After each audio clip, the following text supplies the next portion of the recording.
ഗ്രാമിക ന്യൂസിലേക്ക് സ്വാഗതം. ലോക്സഭാ തെരഞ്ഞെടുപ്പിലെ പരാജയ കാരണങ്ങൾ അവലോകനം ചെയ്യാൻ സിപിഎം കേന്ദ്ര കമ്മിറ്റി വിളിച്ചു ചേർത്ത മേഖലാതല അവലോകന യോഗം കണ്ണൂരിൽ തുടങ്ങി. ജില്ലാ ഏരിയ ലോക്കൽ കമ്മിറ്റി അംഗങ്ങളാണ് അവലോകന യോഗത്തിൽ പങ്കെടുത്തത്. കീഴ്ഘടകങ്ങളിൽ നിന്ന് തെരഞ്ഞെടുപ്പ് പരാജയ കാരണങ്ങൾ കേൾക്കാനും വിലയിരുത്താനും കേന്ദ്ര കമ്മിറ്റി അംഗങ്ങളും യോഗത്തിൽ പങ്കെടുത്തു. സിപിഎം കോട്ടകൾ എന്ന് കരുതിയിരുന്ന കണ്ണൂർ, കാസർഗോഡ് ജില്ലകളിൽ തിരഞ്ഞെടുപ്പിൽ പാർട്ടിക്കേറ്റ കനത്ത തിരിച്ചടി യോഗത്തിൽ ചർച്ചയായി. വരും ദിവസം കോഴിക്കോട്, എറണാകുളം മേഖലായോഗങ്ങളും 4-ന് കൊല്ലം മേഖലായോഗവും നടക്കും. ഇതിനുശേഷമാണ് തെറ്റുതിരുത്തൽ മാർഗരേഖ അന്തിമമാക്കുക.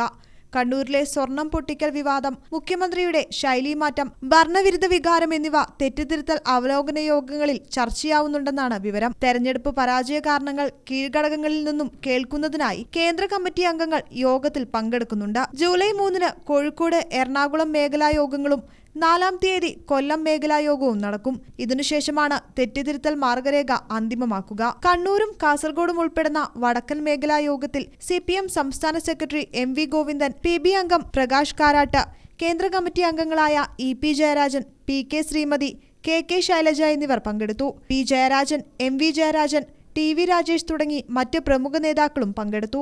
ഭരണവിരുദ്ധ വികാരങ്ങളും അനഭിമതരായ സ്ഥാനാർത്ഥികളും തെരഞ്ഞെടുപ്പ് തോൽവിക്ക് കാരണമായെന്ന സംസ്ഥാന സെക്രട്ടേറിയറ്റിലും സംസ്ഥാന സമിതിയിലും ജില്ലാ സെക്രട്ടേറിയറ്റുകളിലും വിമർശനമുയർന്നിരുന്നു. 3 ദിവസങ്ങളിലായി നടക്കുന്ന മേഖലായോഗങ്ങളിലും സമാന വിഷയങ്ങൾ തന്നെയാകും ചർച്ചയാകുക. പ്രാദേശിക വിഭാഗീയതയും വോട്ട് ചർച്ചയ്ക്ക് കാരണമായെന്നതിനാൽ അത്തരത്തിലുള്ള ചർച്ചകളിലേക്കും മേഖലായോഗങ്ങൾ വഴി തുറക്കും. പാർട്ടി കോട്ടകളിലെ വോട്ടെഴുക്കിനുള്ള പ്രധാന കാരണം പ്രാദേശിക തലത്തിലെ പ്രശ്നങ്ങളാണ്.